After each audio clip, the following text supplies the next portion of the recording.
ये रोलर का अपना वजन नीचे लगेगा, रोलर का नीचे वजन लगा और रोलर बेचारा अपना रिएक्शन लगाएगा ऊपर की तरफ में। ये इसका रिएक्शन लग गया रोलर का उसी लाइन पे, लाइन वही रहेगा, लाइन अलग नहीं होगा, उसी पे उसका रिएक्शन लग गया। अब तुम क्या करोगे?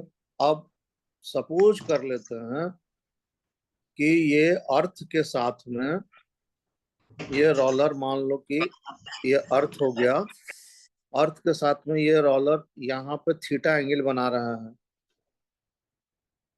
अब थीटा एंगल बना रहा है तो हम एफ को क्या करेंगे? एफ को दो पार्ट में रिजॉल्व करेंगे। एफ को क्या करेंगे? एफ को दो पार्ट में रिजॉल्व करेंगे। तो इस डायरेक्शन में लगेगा एफ कॉस थीटा। एरो इसका ऐसे बना हुआ है, ध्यान रखो, एरो ऐसे बना हुआ है, तो जैसा एरो बनेगा उसी तरफ रिजॉल्व हो रहा है। और इस डायरेक्शन में लगेगा F sine theta. Agreed? Yes sir. ये हो गया तुम्हारा पुश का। अब हम लोग देखते हैं पुल का। पुल में ये हमारा अर्थ हो गया और यहाँ ये बना दिया थीटा एंगल। अब क्या करेगा ये अपना वजन नीचे लगाएगा, हर चीज वजन नीचे लगाता है तो ये भी लगाएगा। इसका नॉर्मल रिएक्शन ऊपर लगेगा। अब एफ को रिजॉल्व करेंगे हम। एफ को जब रिजॉल्व करेंगे तो एफ जब रिजॉल्व होगा तो इस डायरेक्शन में लगेगा एफ कॉस थीटा और इस डायरेक्शन में लगेगा एफ साइन थीटा। ये कंडीशन बना। अब हम लोग को उस वाले में इक्वेशन लिखना पड़ेगा। रेड वाला में अब इक्वेशन लिखेंगे। रेड वाले में जब हम इक्वेशन लिखेंगे तो एरो को केवल पकड़ना है कि एक डायरेक्शन में कौन सा एरो जा रहा है, कौन सा एरो उसके अपोजिट में जा रहा है। कनकरेंट लॉ एक तरह से समझो तुम यहाँ भी लगा रहे हो, तो तुम आराम से लिखोगे कि एन जो है वो बराबर किसके हो रहा है? M G plus F sine theta के। क्यों ऐसा लिखोगे?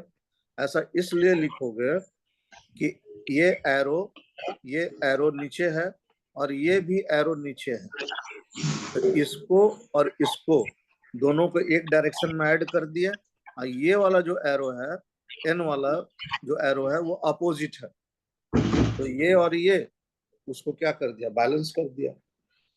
अब यहाँ आ जाओ, पुल वाले में आ जाओ तुम। जब पुल वाले में आओगे तो तुम आराम आराम से लिखोगे N plus F sine theta is equal to M G. क्यों ऐसा लिखोगे?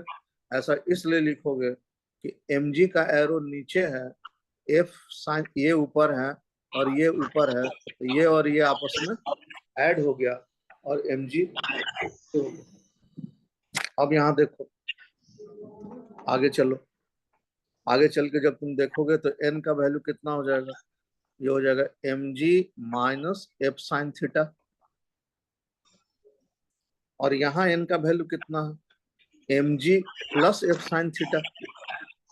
अब दोनों एन में से तुमको हम बोलेंगे लिखने के लिए कि किसका एन का वैल्यू ज्यादा है, ये बताओ दोनों में। पुश और पुल में कौन सा एन ज्यादा नजर आ रहा है तुमको? पुश ज्यादा नजर आ रहा है, इसलिए कि उसमें एफ साइन थीटा ऐड हो रहा है, अब पुल में एफ साइन थीटा सब्ट्रैक्ट हो रहा है। ये जब हम डायग्राम बना करके सारा फोर्सेज को दिखा करके दिखा दिए तो हम आराम आराम से कह सकते हैं कि we can say that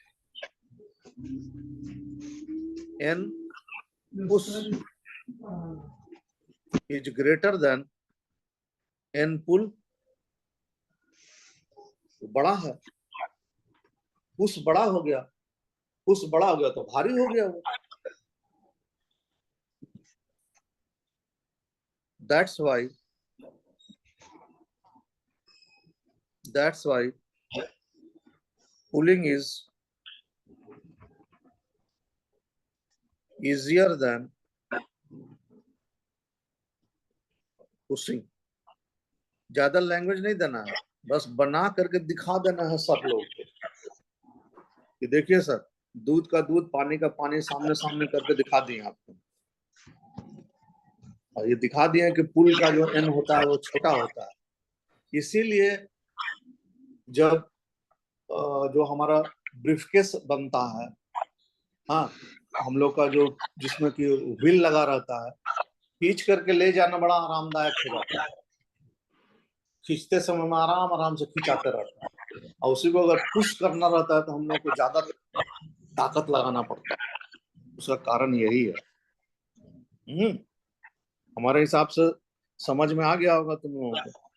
sir ये भी तो हो सकता है कि उसका फ्रिक्शन रिड्यूस हो जा रहा है, क्योंकि